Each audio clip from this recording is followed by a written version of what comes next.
Well, welcome back to the Valley Hoops Insider podcast, part of the Valley Hoops Insider website. Glad to be with you today and trying to look deeper into some of the things that affect college athletics in general and, of course, college basketball in specific, and even more specifically, the Missouri Valley and Ohio Valley conferences that we cover and care so much about. And I thought I would invite Jason Coomer into the conversation, the athletics director there at Lindenwood University, not too far from my house here. And Jason, appreciate you taking time with us today. You're all dressed up. You had something more important than talking to me going on today. You know what? This is number one on the list today. So, I had to make sure I wore my best for you. I appreciate that. I don't believe you, but I do appreciate it. Hey, 14 years, I think it was, you were at SIUE on the other side of the Mississippi, and a couple of years ago you made the move over. What precipitated that? Let's just go back a couple of years. What precipitated that for you, just that move? You know what? I think it was just the next logical step in my process and in my career. I was very happy when I first came to, SIU Edwardsville from DePaul University in Chicago and Ohio State before that. I never thought I'd be there 14 years. That was never in the plans. And then, you blink and then it's 14 years later. And, I wasn't looking to make a move at that time. I was in a good situation, had a long-term contract there ready to go. And this opportunity became available. And it was a lot of what I really, what I knew at the time. And what I'd gone through in the past, going through a reclassification process. I came in on the ground floor at SIUE in 2008 with that process with Dr. Brad Hewitt. And then with Lindenwood, going through that process, I got that call and it was very interesting to me. But, as far as, some of the things that were kind of the tipping factors, when I came to campus here and I looked at the infrastructure that was in place, it's amazing. I think a lot of people still don't recognize that. Now, when you come to visit campus or you come to compete against us, you pull on the campus and you're like, wow, I didn't realize they had all of this. Totally. But, you look at that. But really where it started was, our president and, his leadership and his vision. I've got a president that wants to win. He's very competitive and he's committed to that. And just knowing that, you have that leadership in place, you have the board of trustees in place as well, and everybody's pulling in the same direction. Success is a whole lot easier to attain when you have, those variables I just mentioned in place. You moved over there, but during those years at SIUE, great GPA, great APRs over there at SIUE. I know the academic part of this is very important to you.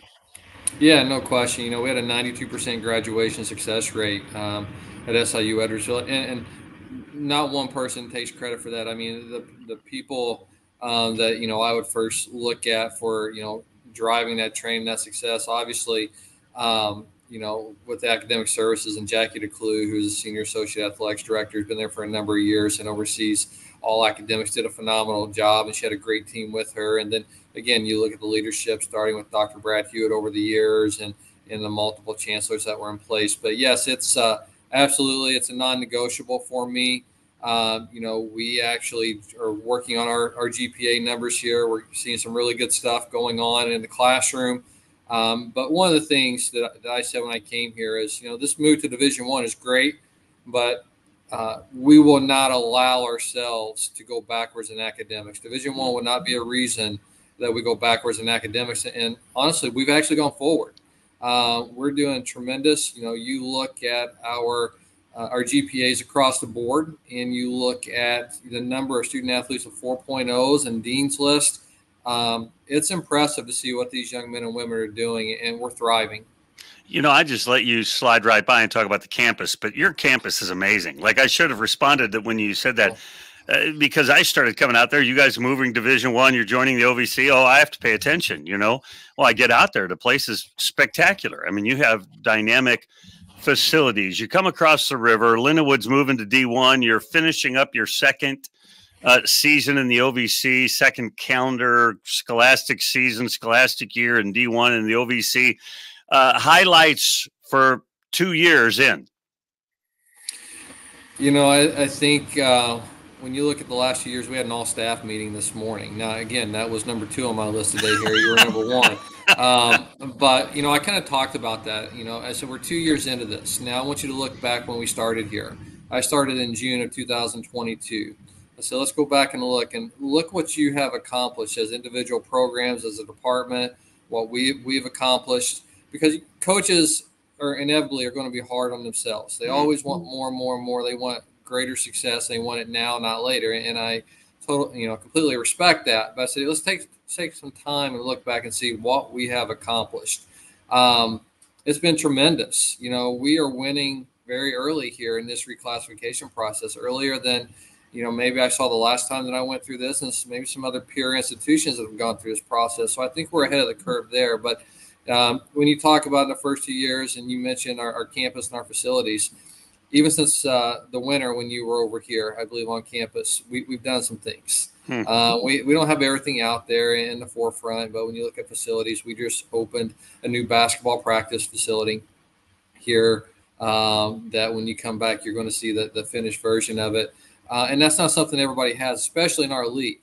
And, we've already got that in place in year 2. When you look at our baseball fields, our softball, our, Hunter Stadium, where we have multiple sports, including football, soccer, lacrosse, or rugby, all competing at, we've redone all those surfaces over the winter with new turf and all 3 of them at once. So we added some chairback seating into our stadium as well here this past fall.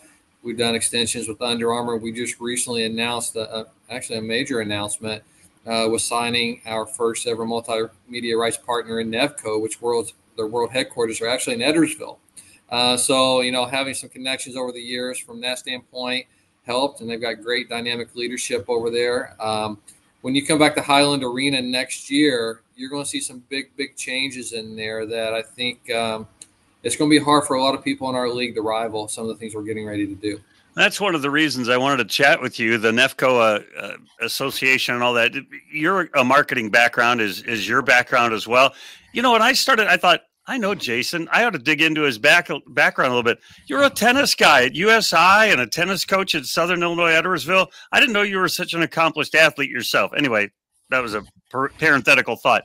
But talk about this agreement with the new marketing agency. Yeah, well, as far as being an athlete, I think I rank 4th in my household as far as accomplishments. I've got, my wife would probably be number 1, but this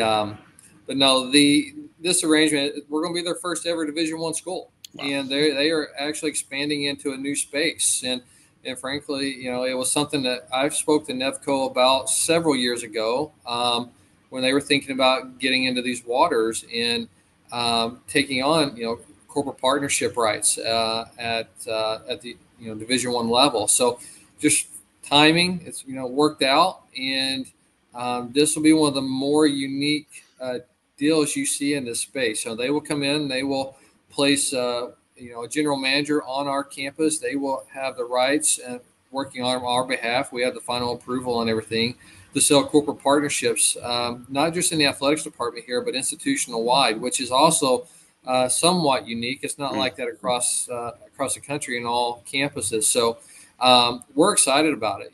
Having someone here dedicated full time to manage corporate partnerships and enhance the ones we already have in place is going to be phenomenal. And with that, as part of this deal, we will have some hardware changes. And at Highland Arena, where it'll be a Nevco facility, everything from a center hung video board, LED ring, LED boards on the wall, Beautiful. New scores tables, new scoreboards, new shot clocks. Everything in there is going to be Nevco. Wow, that's amazing. I'm excited, and congratulations. When you first envisioned this, or the university was, and you've been really leading the charge in a lot of ways, part of that maybe is an afterthought for a lot of us that have looked at Lindenwood, is the hockey program. And you guys have had some unique hockey experiences. That's not really on my radar, but that's something you guys are very proud of. Yeah, absolutely. Actually, we just had Bill McCullough, our new men's hockey coach, was in here with me earlier this morning. Just a long story tradition. It starts, several years ago, with having club hockey here and competing at the highest levels and winning national championships and ACHA club hockey. And then, women's hockey here at Lindenwood has been Division I for over a decade. So this is nothing new to them. Right. They've been playing against the Penn States, the Ohio States, RIT, whoever it may be. So they've been making that trek, up the Northeast and across the Midwest and Big Ten country over the years. But, elevating men's hockey, that announcement happened prior to me arriving a couple months earlier. We just finished our second year competing at the Division I level, and we've been playing anyone everywhere. In our first year, we scheduled 3 of the 4 Frozen Four teams from the year previous. This past year, I was with the guys. We went up and played at Michigan. Next year, we opened the season at home against Wisconsin. Now, when I tell our teams and our staffs of all of our sports, take a look back 2 years ago. 2 years ago for men's hockey, did you think you would be opening up at home against Wisconsin, who this year was number 3 in the country that we actually tied with at their place? So it's a hockey town. I don't have to tell you that. You're familiar with that. We have a great relationship with the St. Louis Blues, and our hockey facility here, the Centene Community Ice Center, was just ranked last year the number 11 college hockey facility in America. So we have an amazing facility. We just hosted an NCAA men's hockey regional, sold out. So a lot of traction, a lot of excitement around hockey over here right now. And with our recent announcement hiring Bill McCult, who's a former associate head coach at Michigan, as our new head coach, I can tell you things are progressing very quickly with the advancement of that program. Look how disciplined I've been. I haven't talked about basketball yet. I've just really been trying to stay disciplined. But I do want to veer there and then bring you back to the business side a little bit. Year one for the men, maybe you guys were more successful than some people thought you would be. And then year two was maybe kind of what people expected in year one. Is that kind of how you looked at it? Like, wow, it kind of went backwards. And then right now, Kyle Gerdeman has signed some like big time players for this coming season. It's a little bit different than the first time I went through this reclassification process, because what we have now that we did not have then was a transfer portal. Mm-hmm. And typically when you see schools in the, previously making the move to Division I, you'll see in the first year or two, your better programs are really positioned to compete at that level already. So you'll see some early success in year one, not just basketball, but multiple sports. And we saw some of that. Right. In year two, you're faced with that first recruiting class where you had to go in and tell them, we want you to come to school here, but by the way, you'll never have an opportunity to play in the postseason because we had to sit out for 4 years. So you start seeing some of the effects of that. Now, what the unknown was a transfer portal, and how that would impact that process. Now, I do think the transfer portal can maybe shrink that process of with the recruiting and some of the challenges you have with not being able to play in the NCAA tournament. But what you're seeing are teams are getting older. With the average age, and they're utilizing the transfer portal.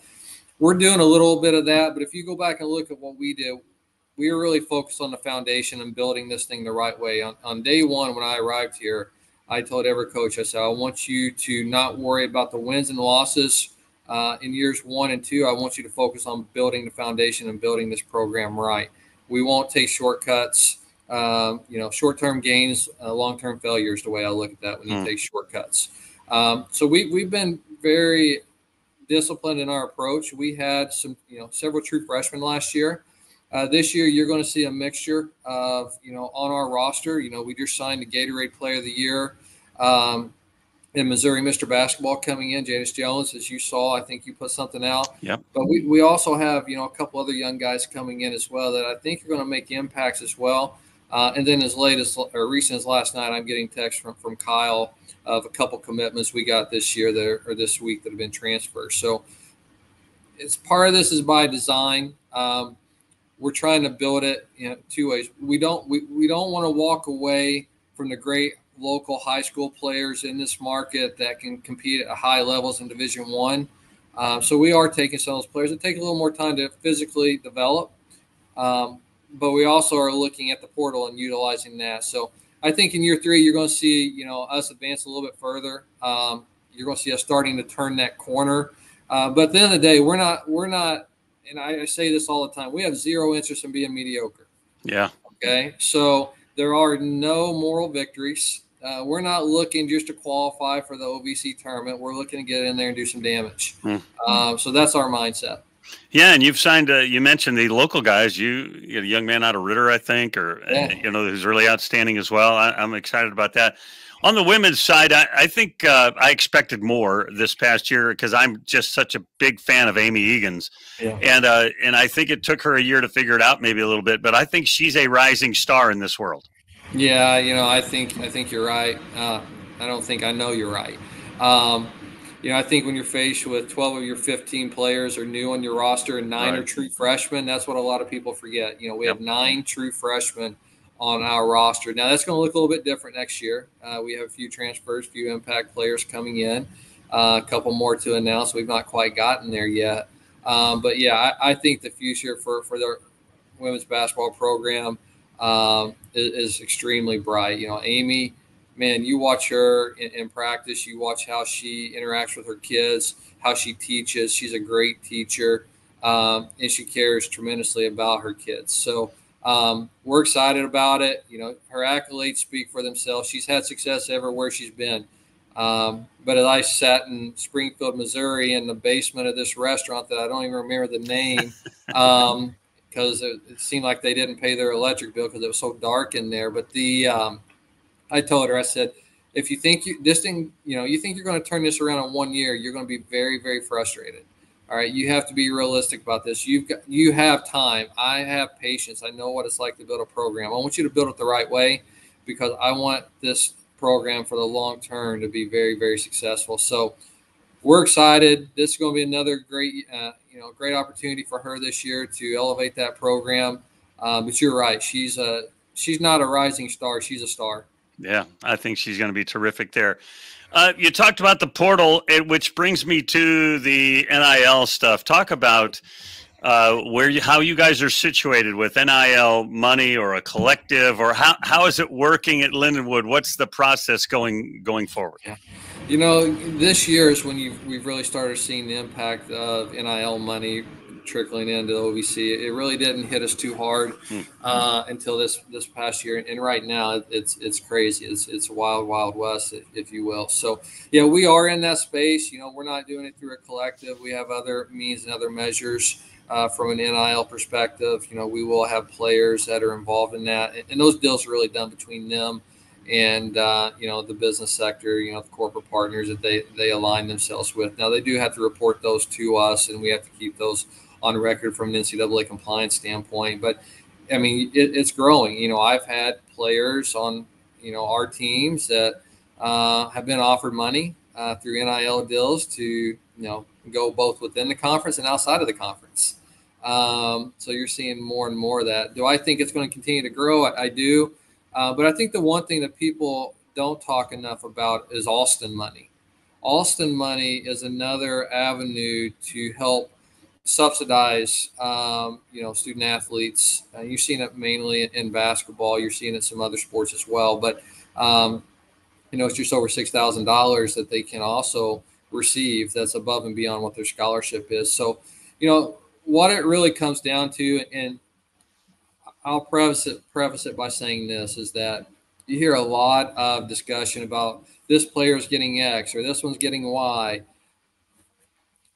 I think it's well known within our sector and with other athletic directors and coaches, what you read online isn't always true. Let's just put it that way. What? And what they're doing, it could be on the internet and not be true? Exactly. I mean, shocking, I know. But what it does, you hear these big numbers that some players are getting. Well, you might want to check under the hood on that one a little bit more because from things that we hear, it's not always exactly as it's presented. But really what it boils down to is players aren't really looking at, I'm getting this in NIL or this in Alston money or this in full cost of attendance. They really want to know what the bottom line is. Sure. So how you put that package together is really what is the most important. So some people may not be doing NIL, but they may be doing Alston money, full cost of attendance, and living off campus and housing, and you get your check for your off-campus housing. That's what the total package is. I think a lot of people, and you can call it the Power 5, Power 4. Really, we're talking Power 2 at this point. Yeah.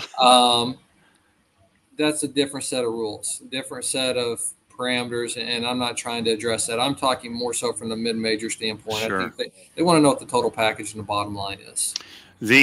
So Jadis Jones, I want him to represent my car dealership. I go to Jadis, and then he and I work out a deal, and then we talk to the university or who the compliance people are. I mean, is that the way it happens?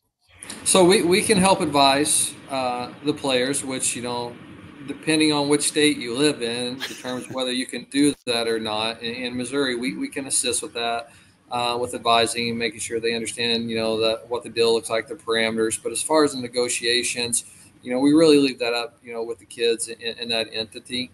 But yeah, that's how it would go. And then, if they do enter into an NIL deal, we do have to keep record of that through our NCAA compliance staff here on campus. And so you guys, I know Kyle, and I think you guys at some level are trying to be St. Charles University. What I mean is appeal to that community as maybe step one in terms of growing your fan base and so forth. And so my guess is the best place for those young men and ladies across the university to end up with deals is in that arena, is in that geographic area. Would that be most accurate, you think? I think a lot of it comes down to relationships that you may have within the market. This would be a primary target for a lot of, players if they are looking to get involved in some NIL deals. How can they drive traffic to local businesses in the community? But I mean, you are going to have, you could have a player coming. I'm just going to make it up from Kansas City that has, 500,000 followers on social media that. They have some influence still back home while they're here. Makes sense. So there is value associated with that. So now does that become a Kansas City type NIL deal, or does that business maybe have, businesses or regional offices or franchises in St. Louis? So then you have an all-encompassing deal. So primarily, yeah, you want to look in your own backyard first, but getting these opportunities regional for a lot of these kids is a real thing. So do each of them need a lawyer or something to draw up their deals? How would a 19-year-old young man or young lady pull that off? And that's one of the things with the NCAA early on, when you couldn't help advise your student athletes in some of these situations. I think they recognized that was a problem. I know state governments have recognized that was a problem. And if you look a year ago, I think it was almost a year ago, there were 33 different laws governing NIL across the country. So now, the big push from the NCAA is to get, Congress involved to have one law that governs NIL, coast to coast. You bring up a good point, because one of the big fears with some of these NIL deals, I saw one this morning. I think it was a player going to Washington. Don't quote me on that. It was a quick glance. It was like a $2.3 million deal. One of the big concerns are the taxes. A lot of times, they've not been exposed, these student athletes, to how to manage their taxes. And there's a big surprise, come April 15th, when they're like, you got to file your taxes. And it's like, what are you talking about? Nobody told me about this. So that's where we can assist. We cannot do their taxes or anything like that, but we can advise them where to go, how to do it. If they get an agreement, I've seen agreements from early on back in the NIL days where they had attorneys or advisors that were taking large percentages of these NIL deals, and kids are just signing on the bottom line. So that's where we come into play to help them look through those types of things. But if it's taxes or anything like that, we can advise them where to go, but we can't give tax advice. When I think about those kind of things, I'll let you go quickly soon. When I think about that, a lot of unknown, right? I mean, a lot of things that are, like you said before, under the hood. Like, I'm 19. I'm just trying to get, McDonald's to buy me dinner. What paperwork do I fill out? But when I think about that, I do think that region where you're situated is great virgin territory for those kids if there's some kind of following there as well. The selling of merchandise, like, guy wants to put out his own T-shirts. He just creates his own little thing, and you guys try to advise him, but that's fair game as well. Yeah, we're actually working on an online platform and working out a deal where all of our student athletes will be able to utilize this platform to capitalize on our name, image, and likeness through apparel.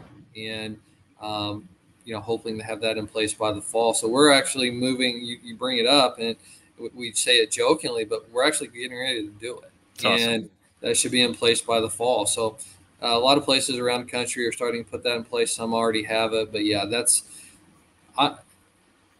I come up through a time period where I could capitalize on things, nor was my value high enough to capitalize? The answer would be no to both of them.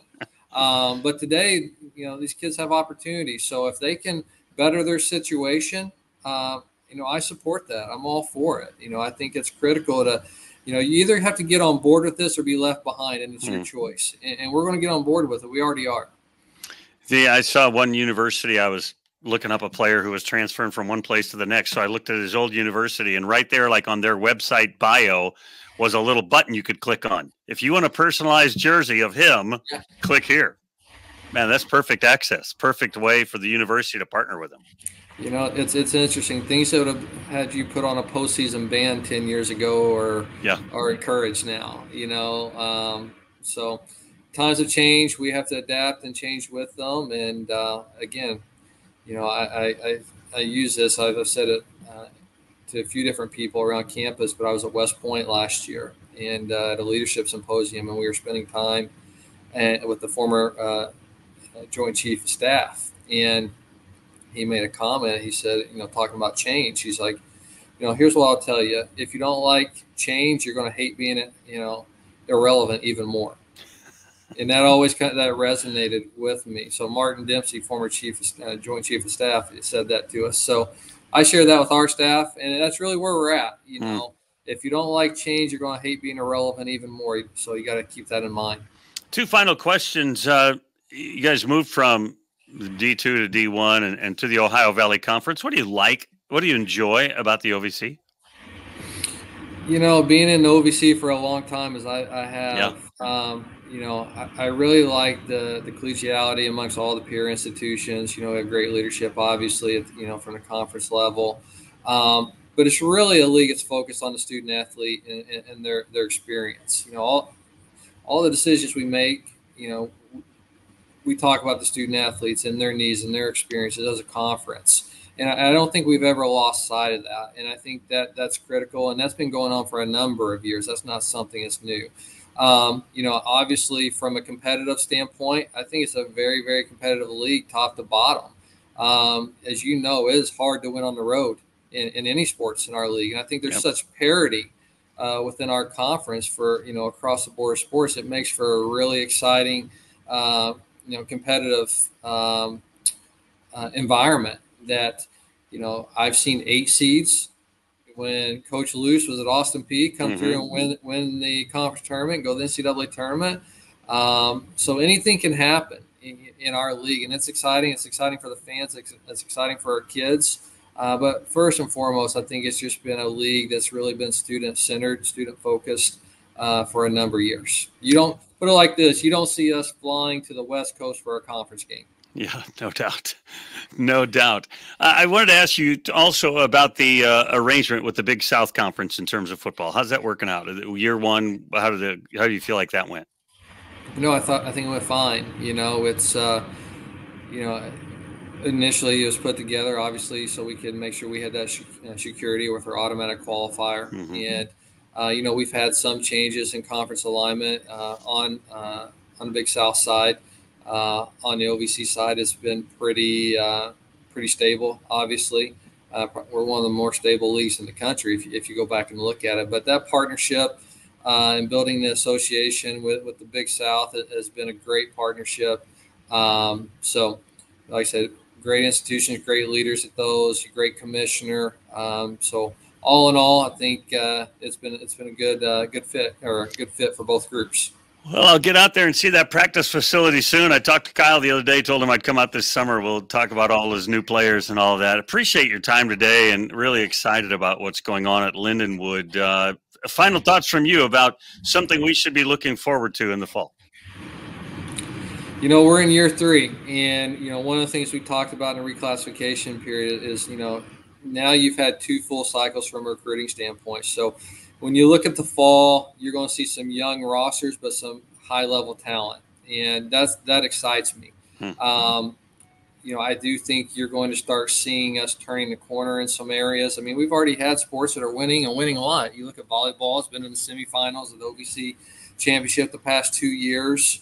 You have a women's soccer team that's already been in the semifinals. You have on our men's soccer side, Chris Birch, who we hired here locally from St. Louis University, is a top 15 assistant in America, and one of the architects in the #1 recruiting classes in the country that SLU had in men's soccer last year. Now we've given him about a year and a half to actually do what he does. So I'm excited to see what he has going here. And then from a football standpoint, you're going to see us looking more like those teams we're playing against, bigger, stronger, faster up front. We open up the season on the road at Kansas in football this year. 2 years ago, would you ever thought we'd open with the Big 12 opponent, on the schedule there? Now, when we scheduled them, they were at the bottom of the Big 12. So, I told Jed, I apologize. That's bad scheduling on behalf of his AD. Now they're top 20. So a lot of exciting things going on, things that people, Lindenwood, the Lindenwood community, Lindenwood alums, former student athletes, whatever it may be, if you'd asked them 2 years ago or 5 years ago, do you think Lindenwood would be in this position? I think it'd been hard to say yes, but I can tell you one thing, people are very excited over here, and I got a community that's 100% behind us, and this thing is really just going to continue to elevate and grow. Excited about what you guys are doing. Jason Coomer, thanks for your time today. Appreciate you and what's going on there and your time today. Thank you, Harry. That's Jason Coomer. He's the director of athletics there at Lindenwood University, and they're continuing to build, just stacking those successes. Appreciate you being a part of our discussion today. Remember, since you've been there, make it a better place. We'll see you again real soon.